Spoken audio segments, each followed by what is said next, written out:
many times of how important it is to actually be open and honest to someone. Open and honest people tend to be very vulnerable. Like when you're being honest with someone, you're really telling them something that's deeply plaguing you. You know, it's an internal struggle, it's a memory you had, it's an experience in your life that you had that is deeply personal, that now you're disclosing to this person with the hope and the trust that they will not look at you funny, look at you in judgment, but they will help you out or even just listen. Sometimes you just want someone to listen. And I feel like, especially in the masculine world, this toxic masculine world, it feels like men don't like to be vulnerable.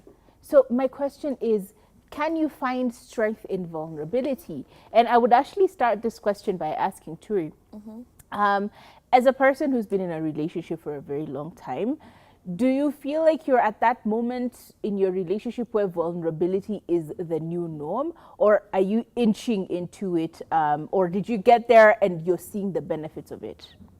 Honestly, I think it should be the basis of every relationship. Like you get to a point where you're my person, I'm your person, and you can come to me for anything and everything. Like when you decide that this is the person you're going to be with for life, it's for all aspects of your life, not just the parts that suit you or the parts that are beautiful, even the bad parts. Because the longer you're with someone, the longer they know things about you. They know about your family. Even if you try and hide your family for years, they're still going to find out about it. So as, you know, a human being, for you to foster such a good environment for this, for vulnerability, for even somebody else to come and tell you something, I think just be very empathetic.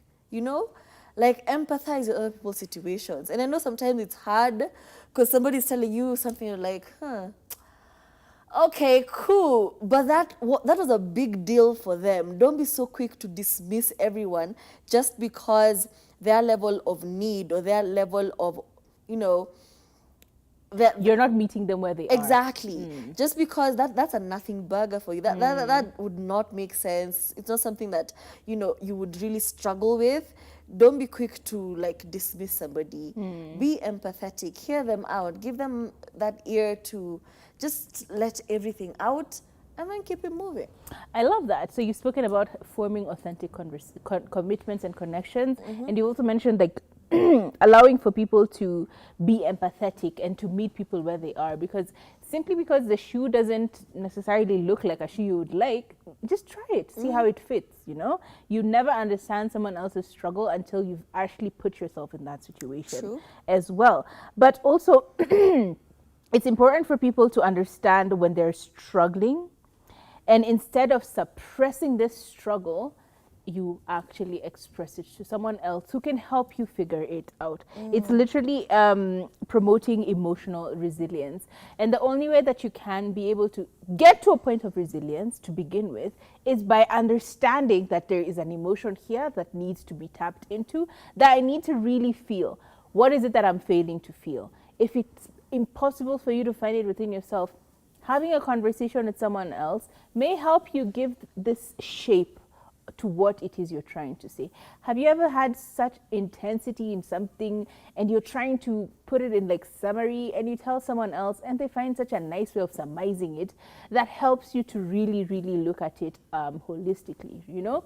It's important for you to talk to people and let them understand, or try to understand where you're coming from, and then continually doing this will help you get to a point where you're like, okay, I get this, I understand this, I can be vulnerable with you, and it will help me with my resilience. It will help me with my emotional capacity to grow in this particular way. Yeah, and sometimes it's not about you being vulnerable with other people. It's even with yourself, because we're stubborn like that. Your brain will refuse to see that you're the drama. Sometimes it is you, you're the problem. And when you accept, to say, by the way, I am the drama, I am the problem, there are things I need to fix in my life, there's some work I need to do when it comes to me, myself, and I, only then will you grow.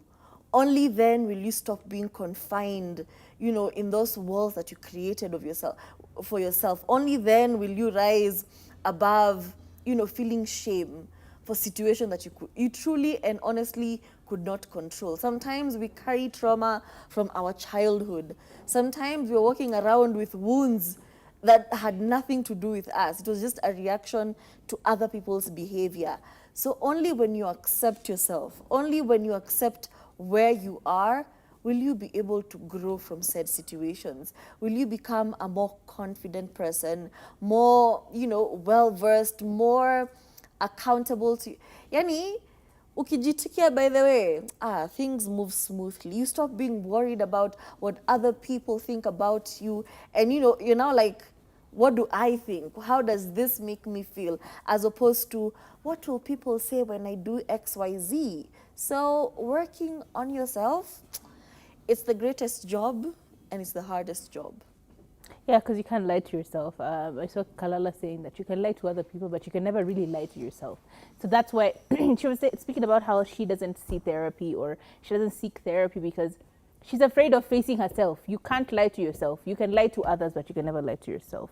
And that really brings us to the question of, are you allowing for that story to reach someone else? Because you hear people's stories about their resilience. We last week were binging on Teresia and her story about how she ended up in prison because she was unfortunately fraudulently put her in trouble, said that she was the problem.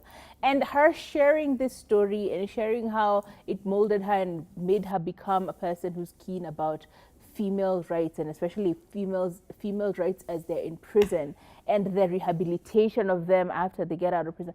Like, these are not things that you would be able to fully grasp unless you've gone through this interesting and very unique situation. You know what I mean? Because no one else can be able to give you perspective on your experience other than the people that you've shared this story with, or the people who have listened to it in a different perspective, and they're like, wait, hang on, I went through that. How can I be inspired by this? What can I do now that I've heard this? She was not the first person to ever go to jail, was she? No. But because of being there, talking to these other women, she was inspired to do something for the greater good. And it also helps with problem solving. I said this at the beginning, where you're having a conversation with someone, you have your own fixed amount of information for yourself, right? But when you have a conversation, say with Turi, about something that's bugging you, now I am tapping into what she knows from her own experiences. When I am talking to someone else, I'm tapping into their wisdom and their information. And the more you open yourself up and the more people you talk to, you find that you are tapping into so many wells of knowledge and information that can be very helpful, and you never would have thought about that if you didn't ask someone else. We limit ourselves based on what we know, but sometimes open it up a little bit. Let other people hear your story and tell you what they would do in your situation. I'll give an example of Rono. She has been very loud about her journey, and that makes her more approachable. That makes her more relatable to people. So at no point will she suffer from isolation or anything else, because if I don't see her for 2 or 3 days, I'm DMing her, you're my girl. I'm like, wait, is everything okay? What's happening? I've not seen you for a hot minute. So just foster that relationship with people around you. Foster that relationship of checking up on somebody who's a bit quiet, so that when your time comes, they'll check up on you. I mean, adulthood is pretty much gathering people who are going to carry your casket when you pass away. So you're just fostering good relationships so that your funeral is not empty. So just make it a culture, make it a habit. And I'm not saying trauma dump on people. I'm just saying make good relationships with people. You don't even have to go the Rono way of going on social media and telling your story. You can just have a conversation with a support group. You can have a conversation with your church group. Maybe not the same one that Turi went to and then they snitched. Intercessors wanaanza kuongea about your life stories and sharing. Katikati ya maombi unasikia unatajwa. Father God, Sister Faith has been dealing with the spirit of that. Something that you said, you said in the confines of privacy, and you were hoping that would be kept that way. However, it is important to also realize that you can turn your very painful story into a very fruitful story for others. I saw someone this week speaking about self-deletion, and she was talking about the number of times that she's attempted to self-delete. And she said that it was just a normal day. Like, she cleaned her house. She was very considerate the many times that she's done it. The last time she remembers, she cleaned her house so that people don't come to her house and find dirty dishes. She made sure that the door was opened so that people wouldn't have to bang through her door and lock her hinges. They would just be able to access the door by opening it. Like, she did all the things to prepare, right? So that she's not an inconvenience to others. And I'm like, wow. And when it didn't happen the next day, she still linked up with her friends and they had a conversation, they had lunch, they laughed, they talked, and they kept it moving. And now she's telling this story as if this is the first time we will ever hear. Like, she's saying, oh, my family and friends, this is the first time you will ever hear this story, along with everyone else on TikTok. And you hear these stories and you're like, damn, not everyone is sad in the same way. Not everyone is depressed in the same way. And self-harm is not always going to look a particular way.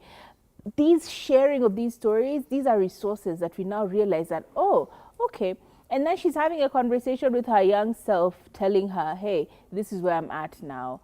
You know, the things we never thought we'd be able to do, this is where we're at now. This is what we're doing now. We have a car, we have da-da-da. And it is just a beautifully tied story. It starts with sadness and concern, and it ends with like, oh, I'm so happy for you. All these can be sources of encouragement for someone else. So turn your pain into something fruitful. Yeah, that was our show. Do you have something else to wind this up? I think just always show up as authentically you as possible. And this is not like a prompt for you to share your story or anything. It's simply just be honest with yourself, be honest with where you are, and then start the self-work from there. My name is Turife. I'll see you tomorrow. Yeah, not everyone's story needs to be online because we can't all be online, but you can find a place to share yours. It doesn't have to be public because not all healing is loud, okay? My name is Katomi Katomi. See you tomorrow.